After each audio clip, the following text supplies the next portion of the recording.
আমরা 2:30 দিকে আমরা সংবাদ পেয়েছি এখানে যে একটা শিশু একটা 6 ইঞ্চ একটা মানে পাইপের ভিতরে পড়ে গেছে।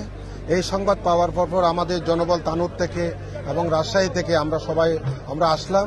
আসার পর ঘটনার পরিস্থিতি দেখলাম যে কি গর্তটার উপর দিয়ে আমরা আসার আগে পাবলিক কিছু মাটি কাটার পরে মাটিগুলো ভিতরে পড়ছে, যে তারপরেও আমাদের সার্চ ভিশন ক্যামেরা দিয়ে আমরা দেখলাম বাচ্চাটার কি অবস্থা।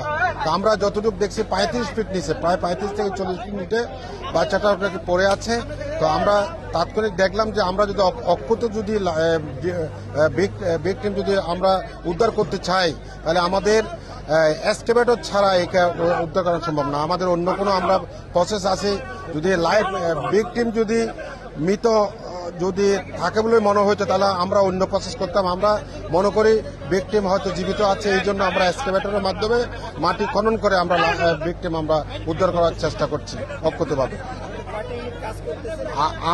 আমাদের ফায়ার ব্রিগেড থেকে আমরা 3টা ইউনিট, চাঁপাইনবাবগঞ্জ, রাজশাহী এবং তানুর, আমরা 3টা ইউনিট এসে আমরা এখানে কাজ করছি। আমি সহকারী পরিচালক, বৃহত্তর Rajshahi fire service civil defence. আমার নাম মোহাম্মদ দিদারুল আলম, সহকারী পরিচালক, রাজশাহী।